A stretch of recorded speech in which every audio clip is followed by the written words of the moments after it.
All right, so this is the G11 security training class here. I'm Instructor Daryll Triplett, been an instructor for over 25 years. And the reason why we're putting this class on here is to help out with a couple of things. To help out with um, the new training session that we have that's mandated by the states for the 24 hours. And tomorrow we will be going to the range to qualify for our yearly qualifications. And so this will help out with that also. Instead of dragging everybody in to Jonesboro for this thing, it's sort of easier to do it sort of from wherever you're at in the comfort of your own home and things like that. So I sort of like it. But there again, this is my first time doing this. So please bear with me while I'm doing this also. Let me cut my ringer off. So we're going to jump into the legalities of firearms first. Now, this is a mandate that I teach all the time. So even though we're doing it online, and if you have any questions, you can unmute yourself and feel free to ask a question and then mute yourself back. But this is our first time doing it online. So without any hesitations or further reservations, we're going to just jump into it here. It's two in the private chat saying they can't hear. Um, I don't know Jason and why. Kiana. I don't know It why. said my message was old. I can hear him now. Oh, okay. All right. So here we go. Okay. I see Martine just logged in also. Okay. Very well. So, okay. So, guys, here we go. Let's just get into this real quick here so we can get this over with. I'll try not to make this painful for you. I promise. Let me see here. I think we're going to try to do it. Oh boy. See what is the best way to do this here. Yeah. Okay. We're going to do it this way here. Okay. Use of deadly force. So this is one of the subjects that, folks, we're going to put a gun on your side and it's going to be loaded. You're going to be responsible whether or not to take a human life. And this is one of the most important jobs that we have in law enforcement, security, or whatever. No other profession has the authority, the legal authority to take a human life, except for security and law enforcement.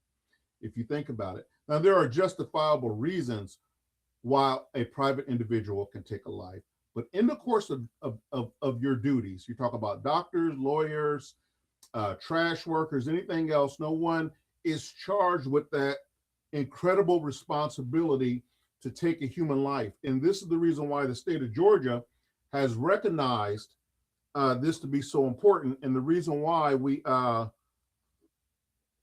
take it serious as far as training goes. So this isn't nothing that I can just sort of not do and sort of skip and then just sort of keep my fingers crossed, hope for the best. Not like that, because when you're out there working, and heaven forbid, knock on wood, that you have to take a human life or be put in that situation, more than likely, I will probably be at home in my nice, warm, cozy bed catching some Z's. You will be out there probably working. So I'm not going to be out there to hold your hand. My job is to give you the information and to train you up right to be able to survive that encounter, number one, and to be able to survive the legalities that are coming with it. So understand this: if you take a human life, it is one of the biggest responsibilities that law enforcement has. All right. And in the course of this here, I'm going to be putting my glasses down and up and stuff like that so I can see. We're going to be going over the deadly force misfeasance, malfeasance, and nonfeasance. And we're going to be going over Georgia law also. So this is very, very important. And I would suggest everybody to grab a pen and a piece of paper and to take notes. Because I'm telling you right now, at 3 o'clock in the morning, I can remember my first shooting. And I'm telling you right now, all this crap goes out the window and you're just really just you're petrified, right? So I would suggest you guys get a pen and pad. I'm not going to suggest, please get a pen and pad and take scrupulous detailed notes on what we're about to talk about here. Okay. All right. So let's get into it.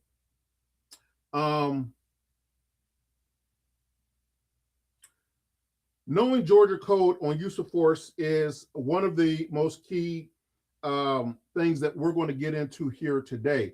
Tomorrow will be a little bit more of the fun stuff. Today will be a little bit more of the bookwork stuff. Now, I've carved out a little bit of time to go over this with you guys. So we're going to really try to move through these slides. And then if we have questions, we can come back to it. But I've got to be able to at least give you the information here. If you, I will email these slides to each of you also. So whatever you don't catch in your notes, you will get an email of the slides also, okay? Understanding when deadly force is justified, that's a big one because, you know, a lot of, whether it's police officers or security officers, you skate through the academy and you barely make it through. And when you're involved in a situation, and if it has to be a justifiable use of a situation, you're sort of hoping and praying for the best, but you really don't know. We're going to define misfeasance, malfeasance, and nonfeasance. Misfeasance means you did it and you screwed it up. Malfeasance means, so me and Kenneth said, we're going to go over there and we're going to plan to shoot this guy and get away with it, okay? That's malfeasance. We maliciously did it. Nonfeasance is you just seen the guy over there getting shot to death by someone else and you did nothing about it. You know, hey, this isn't my responsibility and it's on your site, you're on duty, all that other good stuff. And you just say, you know what, forget it. I'm not going to do anything about it. And that is problematic also, which we will get into also. Recognizing accountability and legal consequences for us. Folks, believe me, if you have to shoot someone, there are going to be lawsuits and there are going to be legal consequences behind it. So this is the reason why, first off, we train for this. Secondly, the law is in place to protect us from certain things. OCGA, this is Georgia code. So I know I have maybe some people from Alabama on here, stuff like that. Where you will be working at is in the state of Georgia. So I decided to take Alabama code out of there and all that other good stuff and make it specifically for Georgia. So Georgia code 16-3-21 gives you the authority to shoot in defense of yourself or another person in the use of deadly force. So we're going to talk about the definition of deadly force and stuff like that, and we're going to get through it. OCGA 16-3-23-1 is no duty to retreat. Now, why is that important to us? Because as law enforcement, it's a very unique situation because we do not necessarily have a duty to retreat. So if there is a use of deadly force that's coming at us at one of our job sites or something like that, a guy comes in there and starts doing a mass shooting, you necessarily, this law says that you don't get to run and hide like everybody else if you're standing where the gun on. Now, on the flip side of that, also, we have to be smart also. If you've got 3 assailants coming in with AK-47s and you're just one lonely security officer or police officer with a 9mm strap to your side, I think I'm going to probably be getting the hell on also, right? So 16-3-23.1 says that we don't have to retreat if it's safe to do so. Okay, everybody understand that? Okay, 16-3-24.2 is immunity from prosecution. So if we do everything right, okay, if we do everything right, then there should not be any criminal charges brought against you. I'm going to say that one more time. If we do everything right, we have ability, we have opportunity, we have jeopardy. We looked at preclusion. We'll talk about these 4 things, right? And you did everything right. And this guy is legitimately shooting at you. You shoot back and you lay this guy out and you did everything right. What 16-3-20 or -24.2 says is that you will be immune from prosecution. Now, my job is to scare the crap out of you and then let you know why it's important. Sometimes under 16-3-24.2, it doesn't work immediately. What do you mean when you say that, right? So if you look at the Roth shooting that happened here in Atlanta at the Wendy's, first off, I'm asking you to take your personal opinions out of it. We're just going to concentrate on what the law says, what Georgia law says. I don't care whether you like the guy, whether you didn't like the police officer, whether you like the suspect, whether you didn't like the suspect. Forget all that. We are just going to simply talk about the law right now, right? What Georgia law says thy can do and what thy cannot do. So if you look at the Roth situation where, and I think everybody's familiar with the shooting that happened here at the Wendy's. If not, I'll go into a little bit. Basically, the guy was drunk at the Wendy's or the McDonald's, or I think it was the Wendy's. He's drunk at the Wendy's at the drive-thru. The people from Wendy's called 911, said, hey, this guy won't move out the driveway. He's drunk. APD gets there. APD sees this guy passed out behind the wheel. They tap on the window. This guy wakes up and he's so drunk, he drives over the curb because APD tell him, hey, you got to move your car, pull it over in the parking lot, pull it over in the parking space there. He drives over a curb as he's doing that. APD starts talking to the guy to get him out the car. They do a field sobriety test is what we call it. He does this field sobriety test. He's drunk. He's swaying back and forth, all this other good stuff. Everything's going good. The APD guys are nice to him. He's nice to the APD guys, all that other good stuff. And the APD guys go, okay, fine, turn around, put your hands behind your back. You're under arrest. At that time, the suspect starts fighting.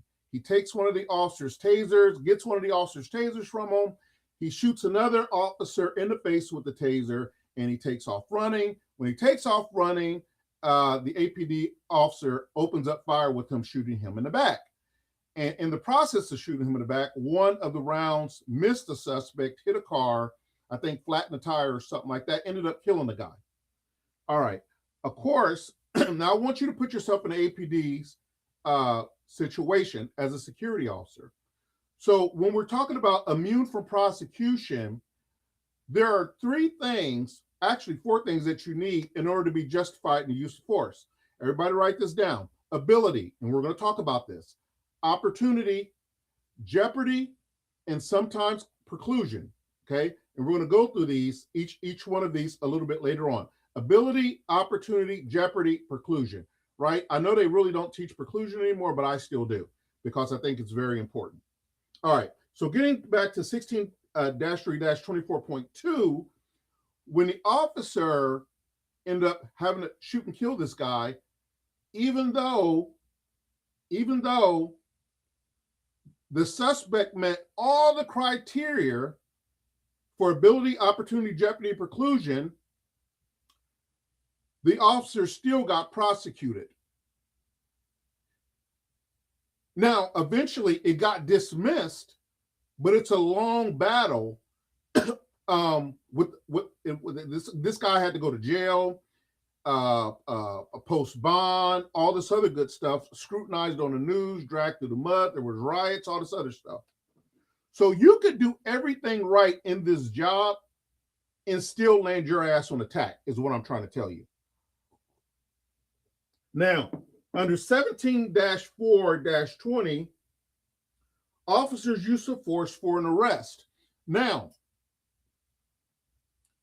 as security, and I'm going to talk to you as security, we only have authority to arrest on felonies. Well, what is a felony? A felony is described by Georgia Code anything that you can go to jail for more than 1 year. Okay, so if somebody does a crime and you don't know if it's a felony or a misdemeanor, you need to be thinking in the back of your mind, can this guy go to jail for more than a year for this? If the answer is yes, it's probably a good chance it's a felony. If the answer is, I don't know, then it's a misdemeanor and we don't have any power to arrest. Okay? So I'll give you an example of that. So if you're working at Walmart as a security officer, and the guy comes up in the store and he takes a handful of grapes and he shoves them in his mouth and starts eating them and runs out the store, do you think that that person, if caught, could go to jail for more than a year for eating stolen grapes? The answer will clearly be no, right? No.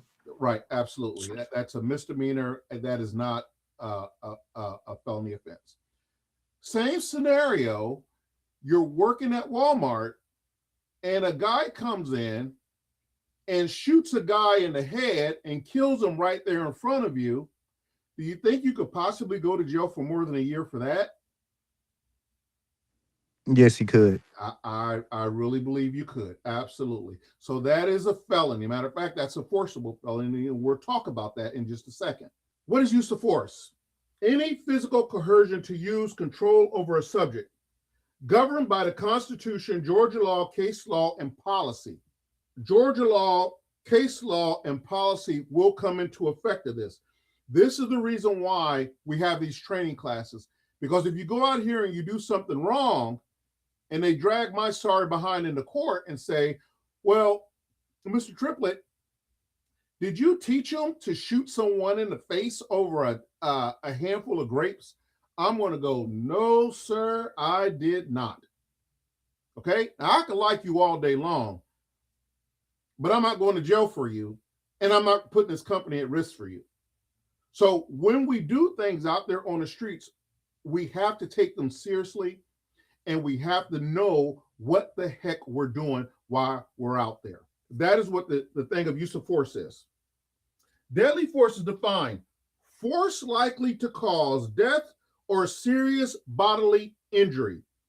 Force that is likely to cause death or serious bodily injury. So if you're on a domestic and someone picks up a pair of scissors and starts coming at you with those scissors swinging, could those scissors likely cause serious death or serious bodily injury? Anybody? Yes. Absolutely, they could. So what happens if that person picks up a plastic kid's baseball bat and comes at you swinging that plastic baseball bat? That probably would not likely cause death or serious bodily injury, okay? So I'm giving you the extremes on both ends of the measures here. Stricter legal standards apply. Okay, OCGA 16-321, defense of self or others. This is important. Deadly force is justified to prevent death or serious injury, or the commission of a forcible felony. The forcible felonies are your 7 deadly sins, right? Rape, robbery, homicide, serious aggravated assault. Someone's trying to hit you with a car. Someone's trying to cause serious bodily injury to you, right? 16-3-21 covers that. Now, let's talk about shooting in self-defense or in the defense of others. And this is important because I've been in this situation before. Let's say me and Officer Jones is working a security detail at Walmart. I don't know why I love to use Walmart, because everybody goes there. And I'm working inside, and Officer Jones or Sergeant Jones is on the outside working. And I hear a bloody cry from Sergeant Jones, and I go outside and I see Sergeant Jones on his back, and I see a guy on top of Sergeant Jones banging his head into the concrete, right? Would that be considered a deadly force situation? Before you answer, For sure. injuries that guy doing, could he have serious physical harm, death, or bodily injury to Sergeant Jones? For sure. Absolutely. So when you're talking about shooting in defense of a third party or a second party, or shooting in defense of another, then Sergeant Jones's powers transfers to me. Okay, so that means if Sergeant Jones would have been legally justified in shooting him, then I could shoot for Sergeant Jones. Does everybody understand the way that works? Because Sergeant Jones is unable to shoot for himself, defense of others carries on to me. Now, that's not just for police officers or security officers. It could be a civilian. I walk around the corner and see the same exact scenario, and that power would transfer to me. It's called shooting in defense of a third person, right? So you got me there, you got the bad guy there, and you got another victim there. Shooting in defense of a third person is what that's called. So 16-3-21 covers that. So Georgia law, if we just follow it, it really gives you an out on a lot of these things. It's really like, yeah, public. Now the news may get it and say, another security officer, wannabe cop, shoots and kills a man, news at 11. But we're going to look at what the law says and what that officer is observing at that time. And we're going to talk about a little bit more into the slides of this here. OCGA 16-3-21, expectations. Not justified if you are provoked or committing a felony. Wow. Well, that's going to be very interesting. So, for example, if I come up to Officer Smith and say, I call her a B, and she gets emotionally charged and pulls out her gun and shoots me in the pinky toe, all right, that will not be a justifiable use of force, of deadly force. It's not a justifiable use of deadly force. If Officer Smith is mad at her significant other and come to work because she's having a bad day and unjustifiably shoots it, that's not an excuse, right? Or if you're in a commission of a felony, none of this applies to you. What do you mean when you say that? So let's say me, Smith, Payne, Jones, we all got together because we all hang out at work, right? And we know there's a drug dealer that lives at unit 123, and we said we're going to go in there and we're going to rob him. And when we go in to rob him, the drug dealer pulls out a gun, starts shooting at us, we shoot back at him, and we end up killing that drug dealer. Well, even though we were right and having the ability, opportunity, and jeopardy to protect ourselves, we committed a forcible felony doing it, which means all of everything that I just explained goes away. So if you're in the commission of committing a felony while you're doing this, or breaking the law while you're doing this, none of this even matters. Okay? None of this even matters. Or engaging in mutual combat. So that means someone comes up and say, Triplett, I'm gonna kick your ass. And I go, well, bring it on, let's go. And we knuckle up and we in the middle of fighting, and this guy gets the best of me. And all of a sudden, I pull my gun and shoot this guy, right? Or engage in mutual combat without withdrawal. Because, cops shouldn't be knuckling, or security shouldn't be out there just knuckling up with people just fighting like that, okay? You're not going to be covered. On duty retreat. We talked about this a little bit. On duty, there's no duty to retreat when the force is otherwise justified. All right, we talked about that already. Immunity from prosecution, we talked about also. If you do everything right, you should be immune from prosecution. Officer's authority, 17-4-20. Deadly force allowed when suspect poses an immediate threat of serious violence or use of a or uses a deadly weapon. We're going to talk about this in a second. 17-4, which is criminal section, 17-4-20. Deadly force is allowed when a suspect poses an immediate threat. So let's say Officer Johnson, Jason Johnson, is on a site and he gets into it with a little thug out there, little thug out there. And the little thug says, well, I'm gonna kill you. And Officer Johnson draws his gun and just shoots this guy because he said he was gonna kill me, right? And I believe him, he was gonna kill me. Well, Officer Johnson's gonna be going away for a very long time, right? Because we got to go back to ability, opportunity, and jeopardy. And this law says, 17-4-20 says that deadly force is only allowed when the suspect poses an immediate, right now, threat. Right now, not later on, not what he says he's going to do, not what he's going to do next week, not what he's going to do when he goes back to his car and gets his gun. Right now, at the time, right? This is what we're looking at the time. A serious violence or is the use of a deadly weapon, okay? 17-4-20.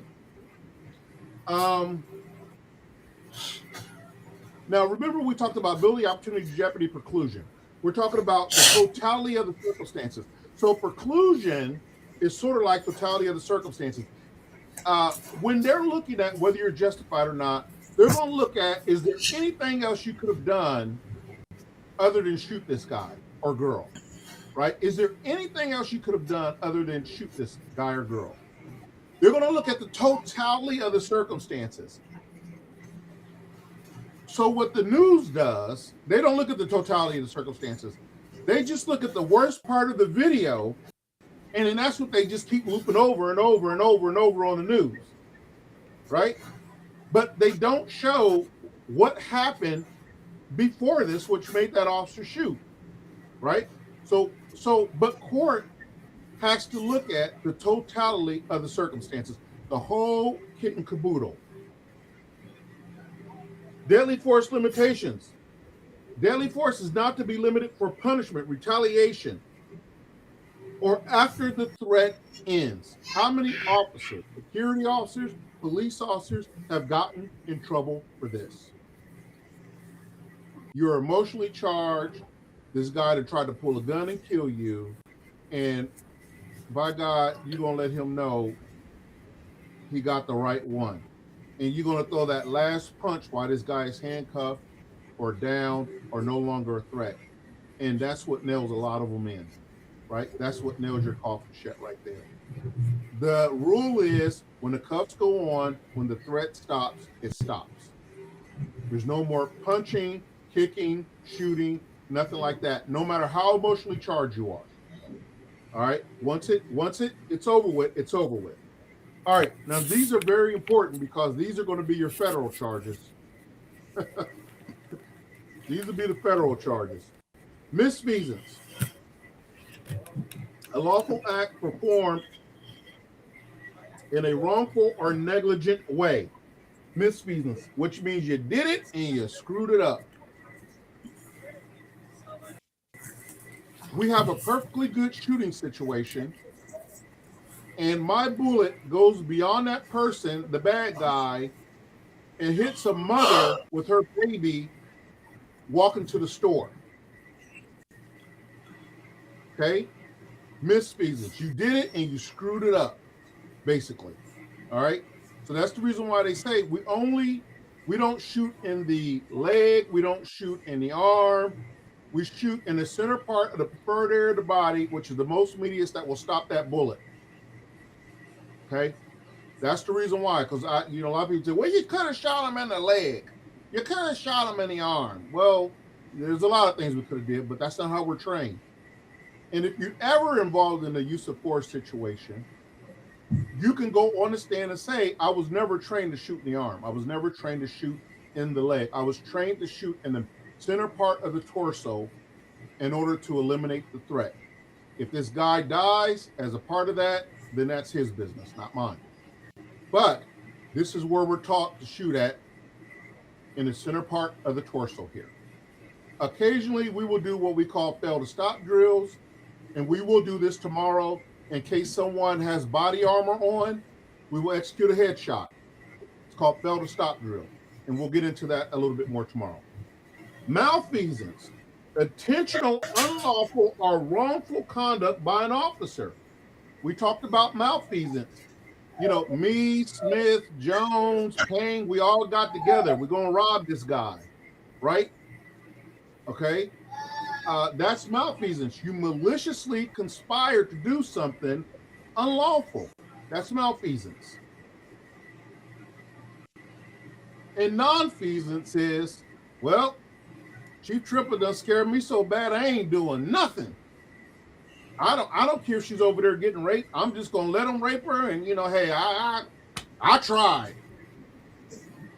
Okay, so malfeasance is failure to act when there is a legal duty to do so. That doesn't say be stupid and go up against 10 guys with an AR-15. That's not what that's for. That's just called deductive reasoning, right? Nonfeasance is where you didn't do anything. Now, sometimes calling the police is something, right? No, I didn't do nonfeasance. I called the police. I called the freaking police to get in here as fast as they can. All right? That'll take care of nonfeasance, because sometimes we have a duty to act when we're contracted on a client's property to provide safety and security to their property and people on their property. So we get a mass shooting, getting on that radio and calling for backup, that's something. If you don't get on the backup and call for radio and just do nothing, I'm not saying go bullet for bullet with this guy when he's got an AK-47. That's not what I'm saying. But you have to do something. Sound the alarm, dial 911, tell someone else to call 911 as you're running for cover or something, right? But we have to do something. Public officer misconduct statute 45-5.7 and 4511-4 addresses misconduct of public officers. All right. Now, really, that's talking about my police, not really too much of us, right? So the police doing something illegal or something like that, that's pretty much what that statute's talking about. Duty to interfere. Officer must stop unlawful forces by others when safe to do so, right? A duty to interfere, which means if you walk around the corner and you see a rape in progress, you don't go, well, I just got 10 minutes before it's time for me to get off. All right, you have a duty to interfere. I don't care if you mace the guy. I don't care if you hit him with your ass baton. I don't care what happens, but we got to do something. I don't care if you call the police. If you see 10 guys back there gang raping someone, you got to be smart, deductive reasoning, right? But we have to document that we did something, not just put it in our report for them to read it the next morning, right? We have to document that we did something. There it is, documentation. Reports must be detailed, legal, justified, and it must include all the circumstances, what's happened within it. But on the use of force side of things, the report has to be in chronological order. In other words, A, B, C, D, E, F, G. Okay, what happened? So, and it'll go a little bit something like this. I got this, if I was writing a report, and I'll give you just a short scenario. If I was writing a report on use of force daily situation, I received the 911 call to go to 123 Main Street. Upon arrival at 123 Main Street, I exited my patrol vehicle. Upon exiting my patrol vehicle, I seen a female black come running out the house. He's got a gun, he's got a gun, he's got a gun. At that time, a male Subject came from out of the house with a sawed-off shotgun. I noticed in his right hand pointing down to the ground. At that time, I sought cover. I ordered the male to drop the weapon several times, as loud and as authoritative as I could. At that time, the male started bringing the sawed-off shotgun and pointed it in my direction. At that time, I shot 3, 4, 5, the whole mag and the other 2 mags on my belt, neutralize the situation. All right. We don't need to know what you were doing before lunch. We don't need to know that you cried afterwards. We're looking at the situation at hand right there in chronological order. All right. The first thing that they're going to do, they're going to say, when the police gets there, did this guy have a gun? Were you scared for your life? Don't be macho. Like, no, I wasn't scared for my life. No, some bitch got what he had coming. Right? Because the only thing you're going to be ended up in the back of a patrol car. Ability, opportunity, jeopardy, preclusion. Remember, right? So when I've been involved in my two, I said not only was I scared, I almost shit myself. I was petrified. Right? That all goes on the records. Y'all know why police officers always yelling, "Let me see your hands. Put your effing hands up where I can see them. Let me see your hands, MFer." You know why? Why do we do that? Because it creates witnesses. Because what we want that mother pushing her kid in the stroller to say, "I don't know why that crazy officer was yelling at him. Let me see your hands." He just kept telling him to drop the weapon. He wasn't even pointing the weapon at him. He just kept telling him, "Drop the weapon. Get your hand off my gun." I don't know why they kept. See, those are all the things. I give someone a piece of paper and say, "Can you write that down, please? Write that down, write that down, write that down, write that down, write that down." Because in court, if this guy survives a shooting, he's going to go, "I didn't have no gun. I didn't have my hand on the officer's gun or anything like that." And we got all these witness statements that heard you say, "Get your hand off my effing gun. Quit resisting. Quit resisting. Stop fighting. Stop fighting. Stop fighting." That's the reason why we're trained to say that. Because we are trying to create witnesses for us in real time of what really happened. Okay? Questions, comments, concerns? Oh, hold on, guys. I got one more thing. Accountability. Bad decisions may lead to criminal charges, civil lawsuits, termination, and loss of certification. So I got to talk about this here too. If you do something and you screw it up and you take someone's life, there ain't no whoops. My bad. Ain't none of that. I can tell you now, you're not going to get an attaboy from G11. You're not going to get a whoops, my bad from the police. Only thing you're going to get is criminal charges. We're going to get sued to oblivion, and we'll probably lose. You're going to lose your certification and be back to ground zero. Okay? So when we're talking about putting a gun on you and putting you out there in the public to serve and protect, it is a very, very, very serious thing. This is the reason why I make everybody cut their cameras on. Who's that? Jackson, cut your camera on, please. Cut your cameras on. Because all these recordings are recorded. And I want to be able to say that everybody received the information. Period, point blank. Everybody received the information. Okay. And our last slide is going to be final takeaway. Use deadly force only when reasonable and necessary. Professionalism and legal knowledge protects everyone. So deadly force is to be used when there's a serious force of me being hurt or someone else being hurt or killed. All right, it has to be necessary and reasonable. Would a prudent, reasonable person say that you would be justified in using deadly force? Okay? So it's very, very important, folks. Okay, now I can open it up for questions, comments, and concerns. Nobody got no questions. Okay. All right, cook them with grease then. All right, so we're going to get into the actual nomenclature of the firearms. All right, when we are on the range in 30 years, knock on wood, I have not been shot on the range, and I do not plan on getting shot on this class. So the easiest way to get terminated and kicked off my range is by being mischievous and not listening to safety commands on the range, because these bullets do not have eyes and they do not care who they hit. If you have an accidental discharge on that range, the bullet does not care who it hits. If you have an accidental discharge on the range, that bullet does not care who it hits. I have never lost a student, and I've never been shot myself, and I'm not planning on it in this class. All right? That's the only thing I'm very serious about. If you're unsafe with a weapon, if you do not listen, I'm going to kick you off the range. You will probably be terminated and not come back to my class.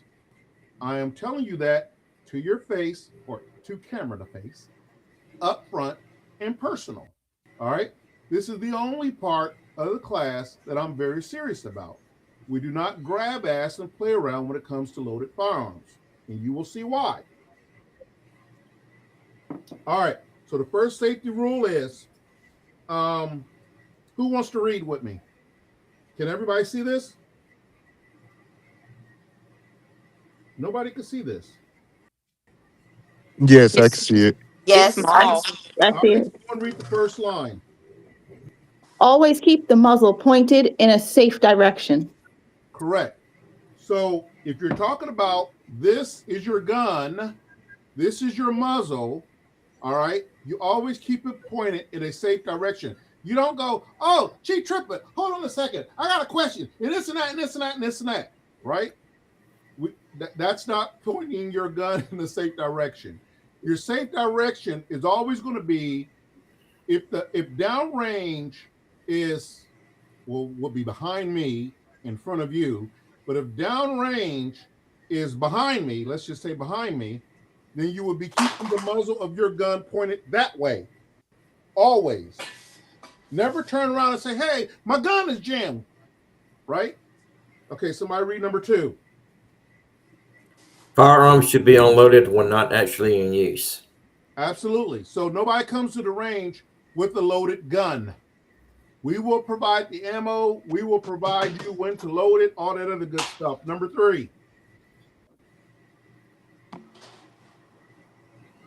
Do not rely on your gun's safety. Correct. Why don't we rely on our gun safety? I can tell you a good reason, because first off, Glocks don't have a safety. That's right. That's one real good reason why we don't rely on They have a trigger lock. aspects of them.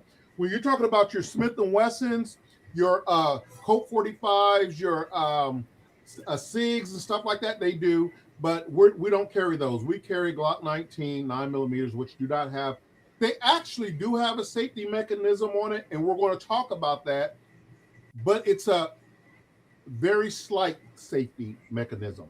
It's only designed to where if you drop your gun accidentally and it hits the trigger of it, it should not go off without a lever being depressed. We'll talk about that. All right, next one. Anybody? Be sure of your target and beyond. Correct. That's talking about when you firing, what's beyond, what can we hit if we don't either hit our target or if the bullet goes through our target, right? So be sure of your target and beyond. Use proper ammunition. We will give you the ammunition to use. Sometimes if you buy your own gun, a Glock 9mm, I'll let you carry your own gun. Remember, no stopovers at the grocery store, no horse playing around on the way there, all that other good stuff. To and from work is the only reason we're allowed to carry them. And we'll give you the proper ammunition, because we don't want someone having high impact ammunition and a gun and it goes through a wall and kills a mother breastfeeding her kid next door. What series is it? Huh? What series is the Glock 9mm? So we usually carry the I think it's the Gen 3, I think was what we got. Gen 3? Mm-hmm. Okay. Yep. Block 19 Gen 3. Okay. All right. So if your gun fails to fire, when you pull the trigger, handle it with care, keep it pointed in a safe direction, and raise your hand. So if you're online and you pull the trigger and it goes click instead of boom, okay, keep it pointed down range, raise your hand, and then I will see you and I will come over and see what's going on. Smith, do not turn around and show, hey, my gun ain't firing, y'all. All right. All right. So keep it pointed down range, raise your hand. Okay. That's how we know there's an issue. Be sure your barrel is clear of obstruction before shooting. And that is a simple. Okay, well, you know what, guys? I've got a little thing here. This is my little shot whiskey glass here, but it's a gun. When we're talking about that, we're going to make sure that the gun is totally unloaded. Make sure that there's nothing obstructing the barrel here, right? Nothing's obstructing the barrel. That's what they're talking about here. Never use alcohol or drugs before or while or never while you're employed at G11 security, right? Always wear ear and eye protection when shooting. Wash hands after firing activities is complete because the gunpowder residue will get on your hands. And if you go home and grab the old lady by the face, it will transfer to her face and her eyes will start burning. Learn the mechanics and the handling and the characteristics of the firearms before using it, which is called the nomenclature. And we're going to go over that in just a minute here. Know and obey all range commands and gun handling rules. Know where others are at all times. Shoot only at authorized targets. Ground level targets are not authorized without proper backstop. Maintain proper target height to ensure hitting the backstop, which means just hitting your thing. In other words, we're not doing no ground shooting. We're not shooting at the ground. We're not shooting up in the air or anything like that. Designate a range officer. That'll be me.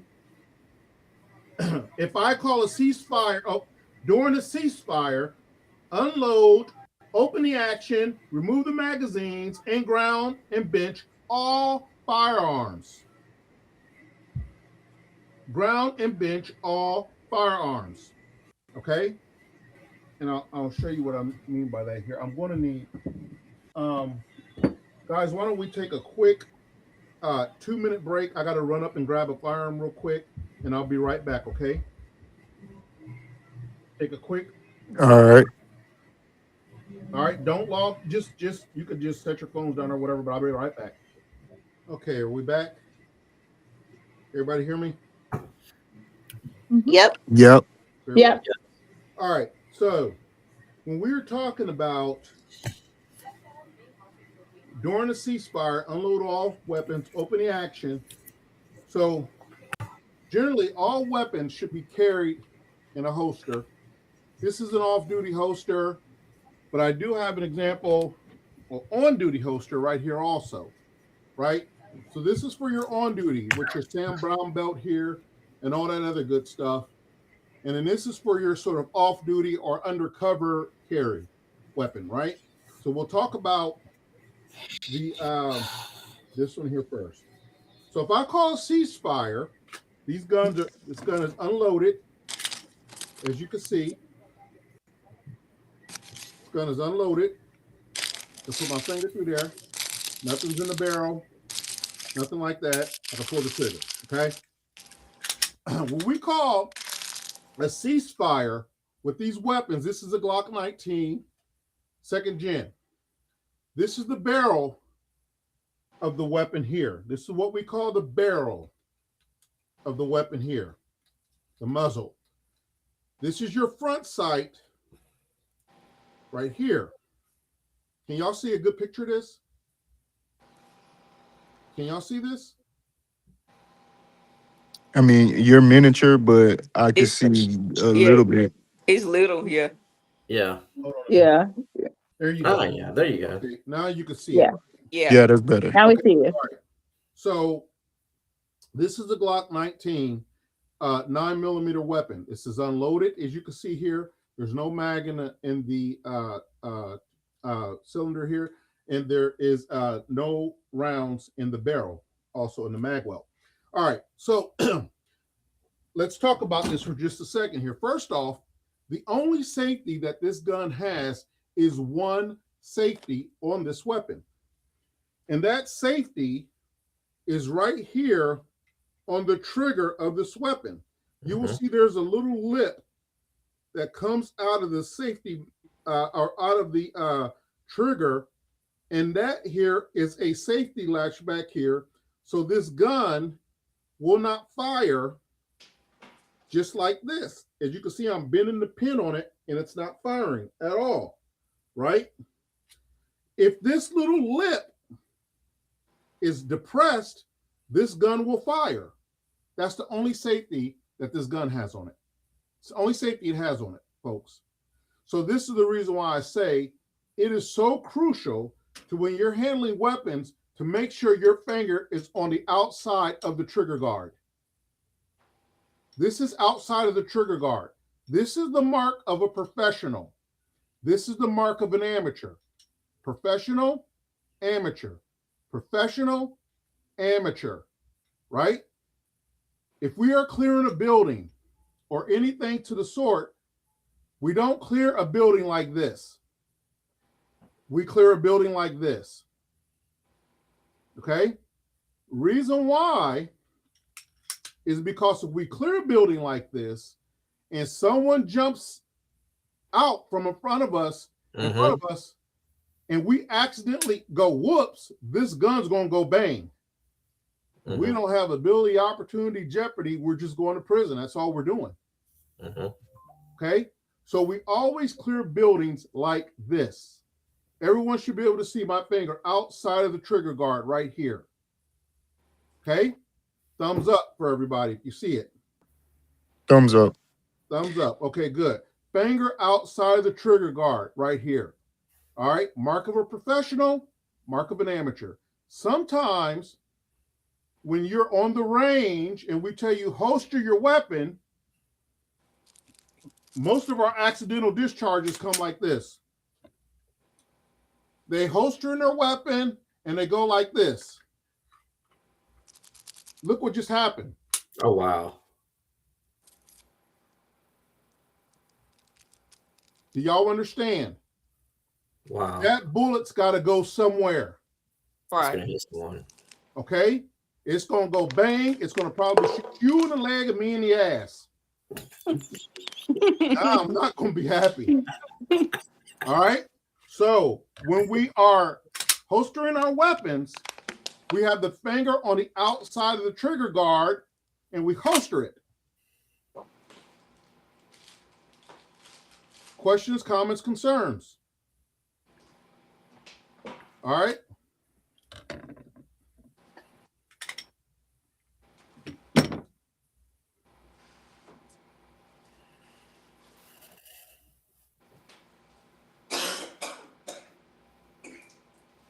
Oh, hold on a minute. One. Coffee spill. Okay. Okay. Y'all can see the screen good down, right? Y'all No. Y'all don't see the screen at all? Oh yeah, it's bigger. Okay. All right. No handling weapons while others are downrange. Can y'all see me? No. can't see me. Okay. No, I don't see you. That's all right. You don't need to see me. You just need to hear me. No handling weapons while others are downrange. Period, point blank. We call ceasefire, ground your weapons, and step back from them, put your hands behind the lower part of your back. And we'll talk about that in a minute. Okay. Oops. Hold on. A little difficulty here, guys.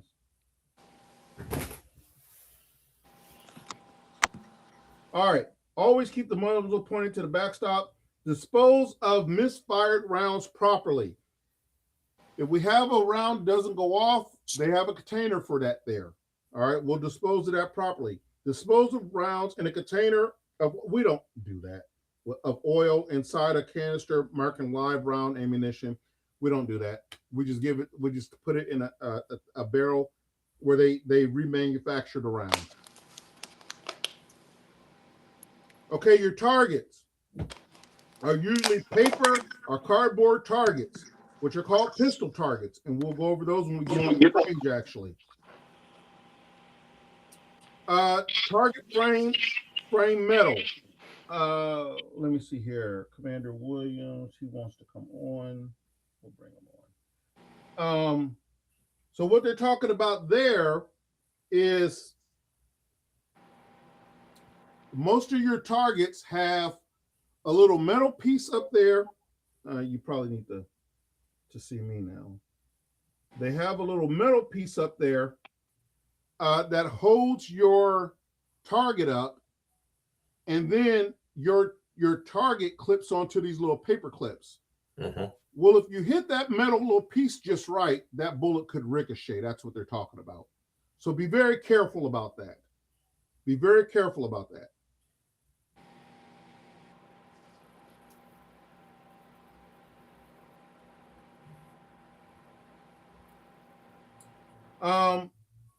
We're going to always keep the range clean. Pick up your brass after you're done.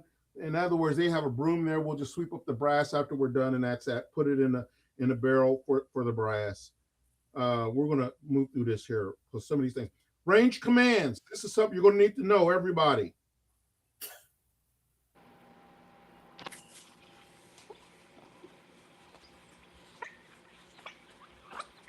Range commands. Okay. Cease fire. If I call ceasefire, stop all shooting immediately.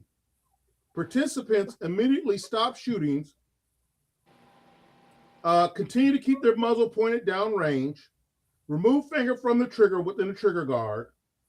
Unload and clear the firearms and wait for further instructions from the range officer.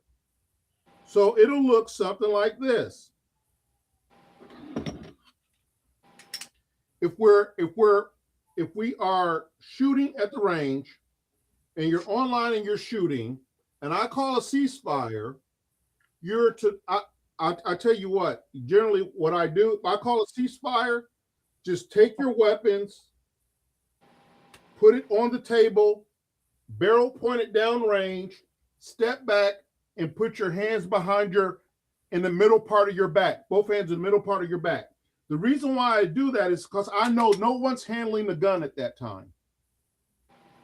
No one's handling the gun at that time, okay? So that way, when I can look down the line and see everybody's hands in the middle part of their back, guess what I know? I know no one's touching the gun at that time, okay?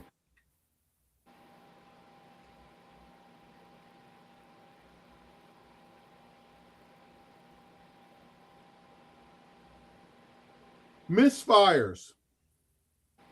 Notify the range officer and other shooters along the line that a hazardous condition may exist. Okay, I will tell you to load. That notifies the shooters that they can load the prescribed number of rounds of ammunition in your weapon. So when I say go ahead and load and make ready, that means load your weapon, make it ready. And we'll go over this in detail on the range.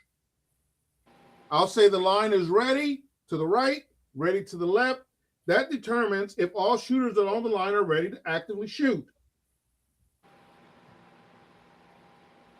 Declares that, okay, ready on the right, and I talked about that, and I'll go ready on the left. And then I will say ready on the firing line, and that notifies all participants that the range is about to be under live fire. If anyone is not ready at this point, he should call the range officer by raising their hand, and all other shooters will wait further command. Questions, comments, concerns? Questions, comments, concerns? No. No questions. Okay.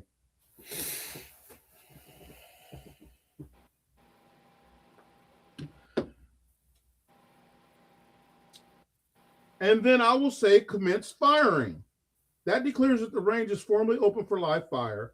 It advises shooters that the line can begin to fire their weapons. Any shooters not ready should indicate their status to the range officer by holding up their hand. And now I want to tell you one other thing too. This is important. On my line,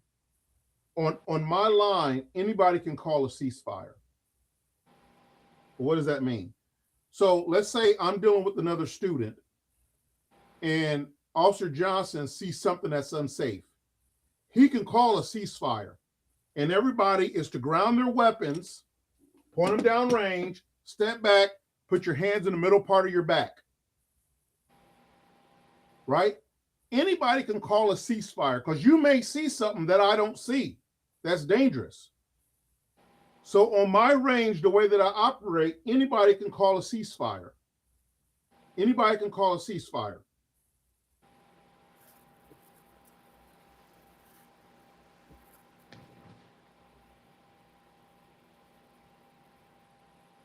Okay. Ceasefire means we already know stop all firing. All participants should unload, open the slide to your weapon back, remove the magazine, and bench all firearms. In your case, what you're going to do, don't worry about unloading it, sliding back, just bench the firearm, and then just step away from it.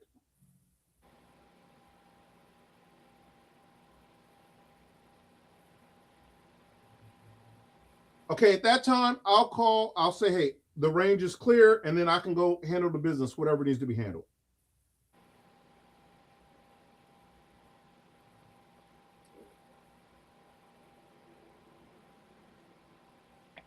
A lot of the stuff we already wear proper ear and eye protection. That's something that has to happen while we're on the range. Follow eye directions of the range master or the instructor.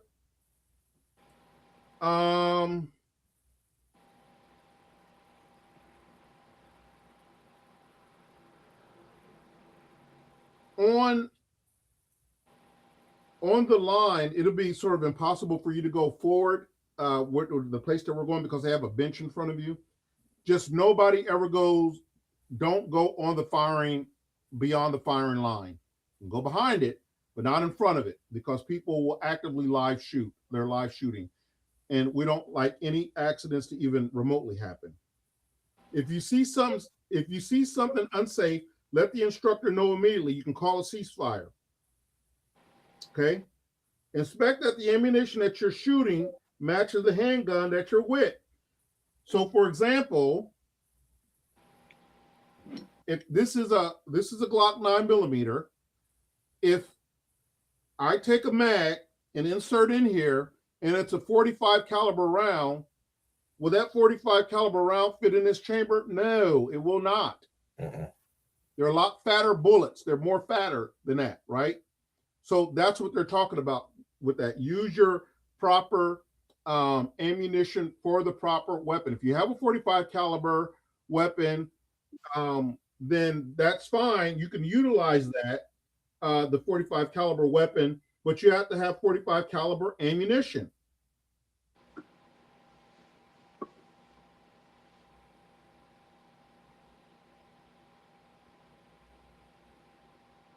We're actually making pretty good time. All right, now we're going to talk about marksmanship here. Okay, this is very important. Let's talk about marksmanship. Okay, before you even pick up a firearm, you need to have your physical and mental psyche together. Okay, you need to have your physical and mental psyche together. All right. If the old man or the old woman has pissed you off at home, don't bring that crap to work. We don't got nothing to do with it. I don't care nothing about it. I don't care nothing about it. You need to be on your A game. You need to be on your A game when you come to work. Period, point blank. All right. Everybody is going to get a schedule. You know when you can work, you have to work, you know when you're off. So plan your life accordingly. And another thing, we do not plan a schedule around your life. I hate to be the bearer of bad news, right? In law enforcement, we don't get the luxury of doing that, right? Our schedule is our schedule. We have to plan our lives around our schedule. Being physically fit is a personal choice, and you need to learn how to protect yourself also.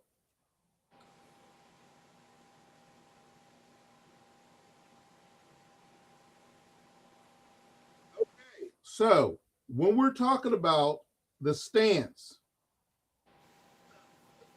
form that a shooter establishes, stabilizes the rest of the fundamentals needed to perform the shooting exercise. Feet should be shoulder length apart as what's shown in this video here, right? Shoulder length apart. We're going to practice this on the range if you have problems with this, okay? One foot in front of the other. Some people likes to stand isosceles, modified Weaver. We teach, some people like to stand modified Weaver, like what you see on Starsky and Hutch. Dun, dun, dun, right? We teach feet shoulder length apart, okay? And knees slightly bent, body weight slightly forward and balanced, okay? And you will see there's a reason for this. There's a method to the madness. Okay, the grip. Establish the contact and control of your weapon right here. The strong hand should grip the weapon high on the back strip. This is the back strip right here. I don't know if y'all can see me or not, but you can see the back strip where his that wedges between his pointing finger and his thumb. That's called the back strap of the weapon. And then let me show it to you also here.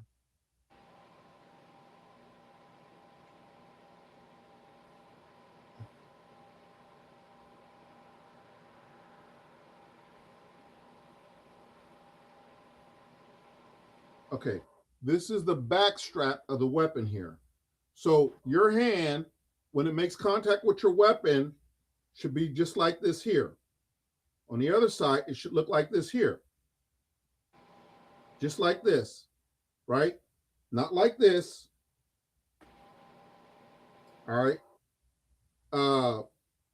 It should be high up on the back strap, just like this, because it gives you firm control of your firearm right here, okay?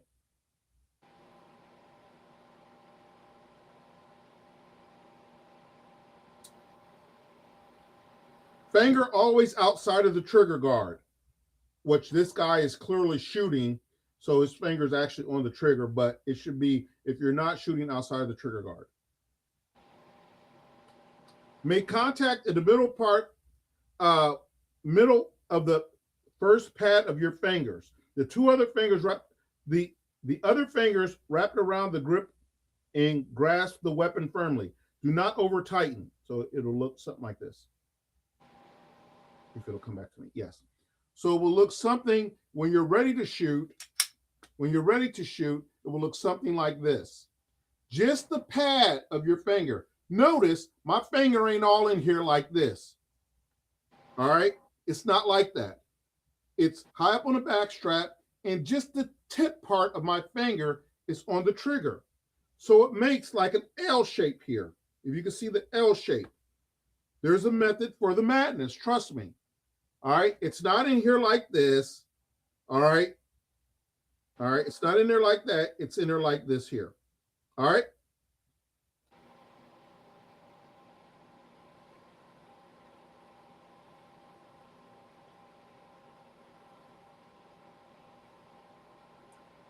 Your support hand grabs the opposite side of the weapon, making contact with the open area of the grip panel.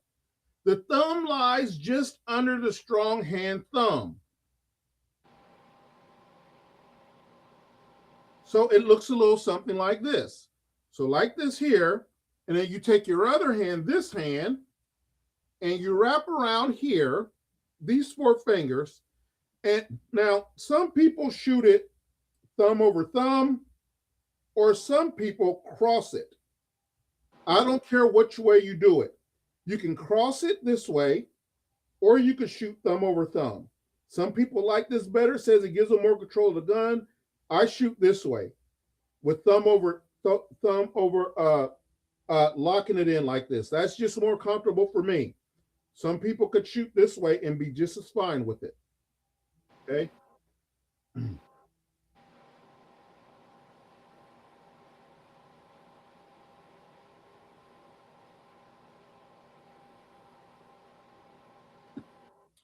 Sight alignment. Now, the sight alignment is the process of aligning the front and the rear sight apertures together. Focus on the front sight blade, the rear sight notch slightly blurred to the rear, and the target blurred to the front. So it looks a little something like what you see on that picture. So let me come back to me now. So when you're talking about your weapon, this is your front sight here to your weapon. This is your rear sight back here. Front sight, rear sight. So when I tell you concentrate on your front sight, this is what you're concentrating on here.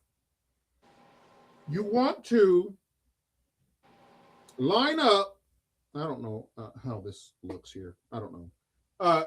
You want to line up, these are 2 dots in the back, if y'all could see that. I don't know if you can or not. 2 dots in the back, 1 dot up front. 2 dots in the back, 1 dot up front. These illuminate at night. These illuminate at night. These are called night sights. So that's in case you have to shoot in the dark or anything like that, right?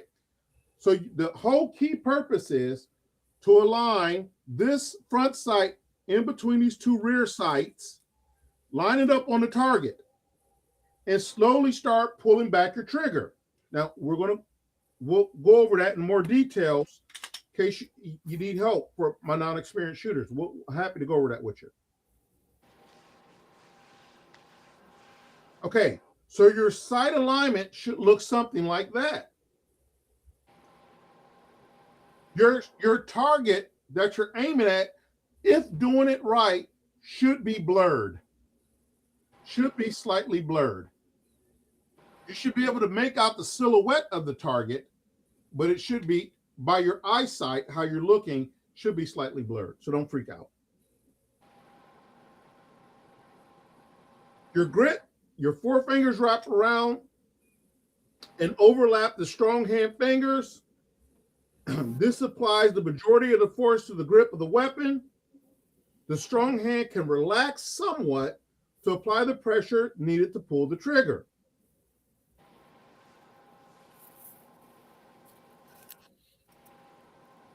Okay, we just talked about this, align the sight.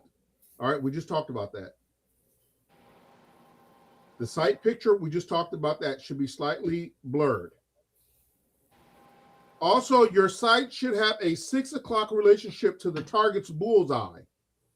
All right, so in other words, your sight should be at a 6 o'clock under whatever you're aiming at, and we'll go over that on the range.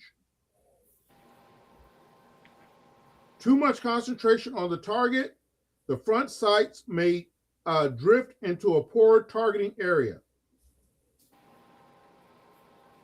The target should not be clearly, you shouldn't be able to see it clearly.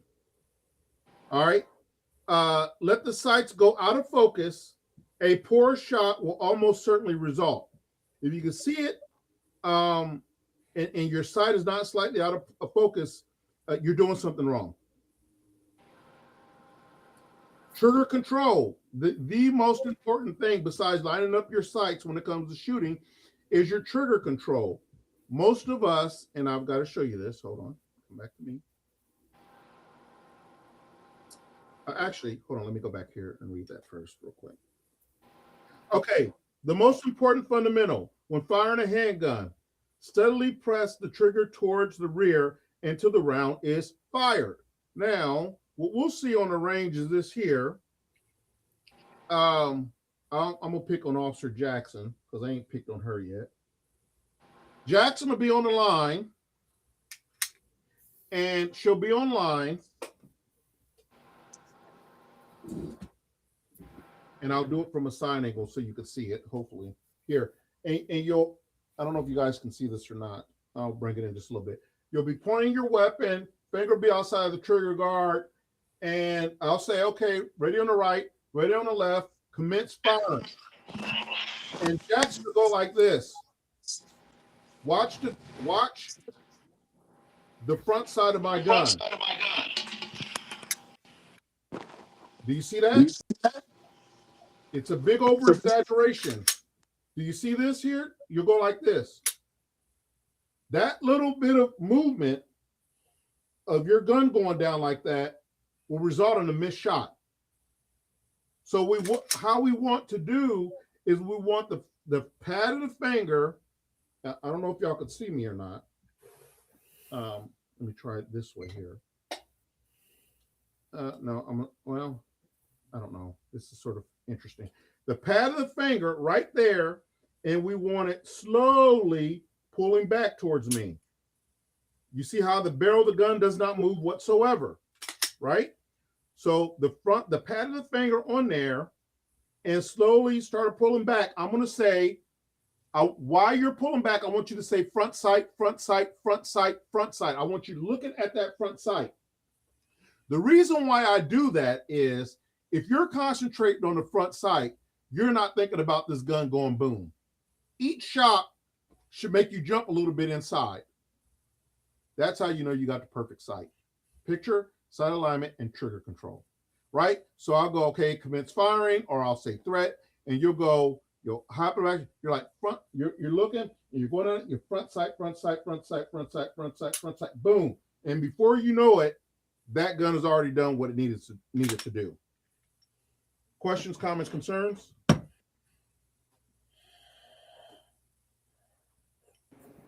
Nope. Okay. No.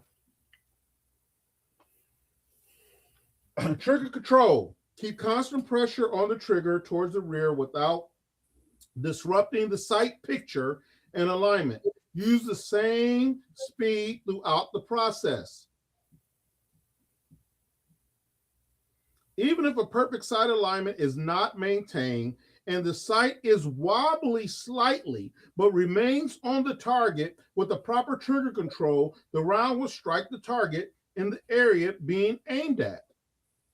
Right? So we have a thing to where we have a drill that we do, and you're actually on target, and I can take you just like this here, and as long as you're within the target range, you can still fire and hit your target also. Okay.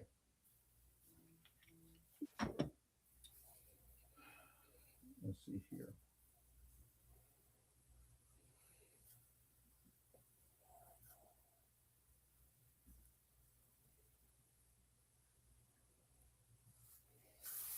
Hold on.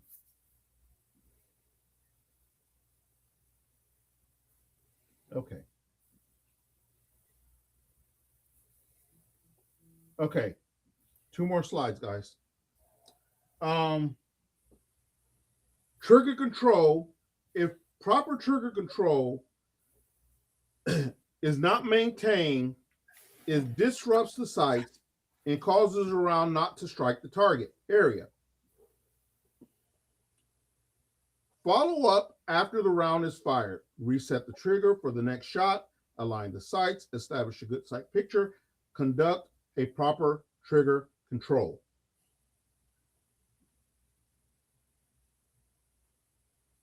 Okay, now, questions, comments, concerns? No, no questions. Okay, we're gonna see how well y'all do when y'all get on that line tomorrow. I will ask something. I was I telling you have that questions. Go ahead. yes. Like I said, I've got, family that has a lot of land and I go out there and, shoot, practice and all. Mhm. On my targets, I've been shooting towards the left instead. I've been hitting the target, but it was always on the left side. And like I said, with my father-in-law training me and my wife helping me a lot, um, I'm thinking that because of my bifocals that I'm wearing, No, sir. You that have I'm to trying correct to the trigger. target. I'm You have trying to- to line it up. Yeah, look, let me show you something. Here's what you're doing. So this is going to be an over exaggeration of what you're doing, and you may be doing it slightly. You're doing this here. You're doing this. That's what you're doing, just very slightly. You have too much finger in the trigger, right? It needs to be like this. Front sight, front sight, front sight, front sight, front sight, like that. So what's happening is, I believe you have too much finger in the trigger when you're doing that, which is making your shot go to the left. The only reason why I know that is because I used to do that. Maybe your hands are sweaty.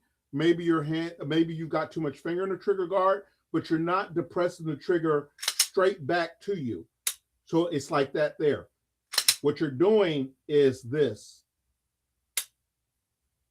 Do you see the barrel movement down to the left? Yes. You're shooting down and to the left, right? Yes. That's what it is. All right. So what we do to correct that is, we have you readjust your fingering position. We have you readjust your fingering position in the I'm trying to add people to the screen. I don't know why it's knocking off, but we try to have you reposition your finger, just the pad of your finger, to pull straight back to you, not wrap around the trigger. Okay, and we'll work on that issue. We'll work on that tomorrow if that's an issue. It's very easy to correct. You'll be surprised. It's very easy to correct. And I just can't. I said, why am I shooting down to the left, for God's sake? Yeah. And that also tells me you're a right-handed shooter, right? Yes, I am. Exactly. So you're shooting. If you were a left-handed shooter doing that, you would be shooting down and to the right, right? Doing that, because it would be in your left hand, and you would be going like this, bam, bam, like that, right? So that tells me that. It tells me a little bit, some stuff about it. So we'll have some fun tomorrow, guys, and we're going to get to the range right at 2:30 tomorrow. I'm on a time limit because I've got other meetings later on that evening. So if you can be on, don't reverse, backtrack, be on time. Okay, don't try. Be on time tomorrow. We're going to go to the range. We'll get the box of ammo, the targets, and we're just going to hit it. We're going to jump on it. We're going to hit it. So if nobody has any questions about the training courses, then just do what we need to do.